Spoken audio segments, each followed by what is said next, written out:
කොහොමද ඔයාලට මැයි මාසේ හරි ලස්සන මාසයක්. බලන්න හැම ගහකම මල් පිපිලා.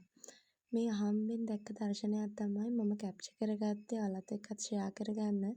මොනතරම් ලස්සනද බලන්න මල් පිපිලා. ඉතින් මැයි මාසෙ කියන්නේ වෙසක් මාසය. බෞද්ධ අපිට ගොඩක්ම වැදගත් මාසයක්. ගොඩක්ම වැදගත් දවසක් තමයි වෙසක් දවස කියලා කියන්නේ.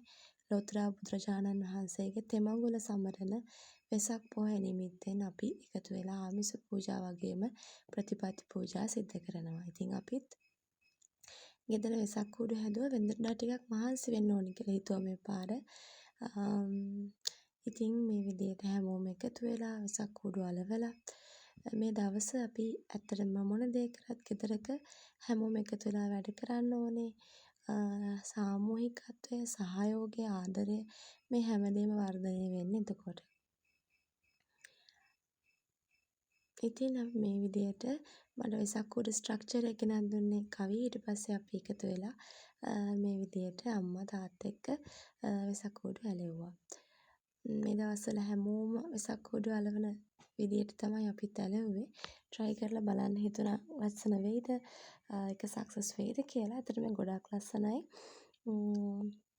ඉතින් මේ විදිහට සිද්ධාර්ථ කුමාරෝත්පත්තිය, සිදුහත් බෝසතාණන් වහන්සේගේ උතුම් බුද්ධත්වය, ඒත් එක්කම ලෝතුරා බුදුරජාණන් වහන්සේගේ පරිනිර්වාණය.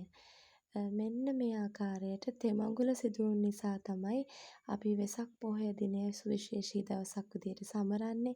ඉතින් බෞද්ධ අපිට වෙසක් පොහොය තරම් වටිනා තවත් දෙයක් නැති තරම්.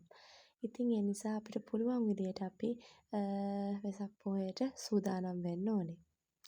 ජීවිතේ හැම දවසකම ප්‍රතිපත්තිගරුකව ප්‍රතිපත්ති පූජාව වත්වමින් ජීවත් වෙන්න ඕනේ.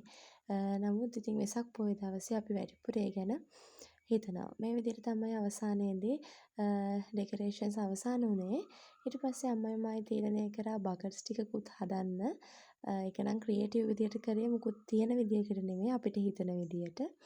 ඒකත් සක්සස් වුණා. මුදිතින් බකට් වලට නම් ලොකු පැවැත්මක් නැහැ. මොකද ඉක්මනින්ම ගිනි ගන්න පුළුවන් ඉටිපන්දම් පත්තු කරන නිසා. කොහොම වුණත් ඉතින් අපි ආසාවට කොහමද සම්පූර්ණ දවසක්ම මේ වෙනුවෙන් වැය කරා. කොහොමත් ඊට දවසේ ගෙදරනේ. ඊට දවසේම අපි වෙසක් කූඩු හැදුවා, ඩෙකොරේෂන්ස් කරා. මේ විදිහට තමයි වෙසක් කූඩු එල්ලුවට පස්සේ තිබුණේ. හරි සතුටුයි ඒක දැක්කම. මොකද හැමෝම එකතුලා හරි ආදරෙන් කරපු වැඩක්. අපි විතරක් නෙමෙයි. වෙසක් කාලේට හැමෝම මෙහෙම තමයි. දෙන්න ඕනේ පණිවිඩය තමයි ජීවිතේ හැම දවසක්ම සතුටින් ගත කරන්න හේතුවක් හොයාගන්න කියන එක. එහෙම නැති වුණොත් අපේ ජීවිතේ බෝරින් වෙනවා. ඉතින් ඒ නිසා මම හිතන දේ තමයි හැම දවසක් විශේෂ දවසක් කරගෙන ඒ දවස ඇතුලේ ජීවත් වෙන්න. එතකොට ඔබට මට අපි හැමෝටම සතුටින් ජීවත් වෙන්න පුළුවන්.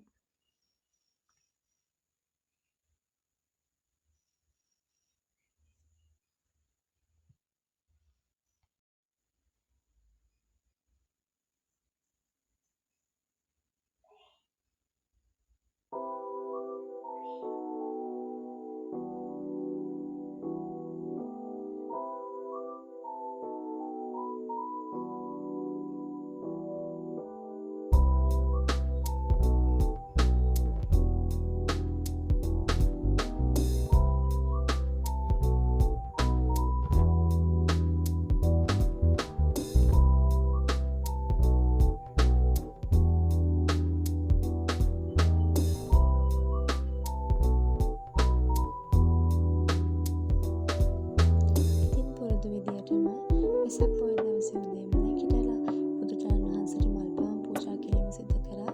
වෙනදට වඩා මල් ආසනත් ටිකක් වෙනස් කරන්න හිතුවා. මොකද අපි අපිට පුළුවන් හැම ආකාරයකින්ම අපේ ආගම වෙනුවෙන් කටයුතු කරන්න ඕනේ. මොකද අපිට මේ පිහිට ඇදහිීම ගොඩක් වටින දෙයක් කියලා මම විශ්වාස කරනවා. ඊට පස්සේ රෑ වෙලා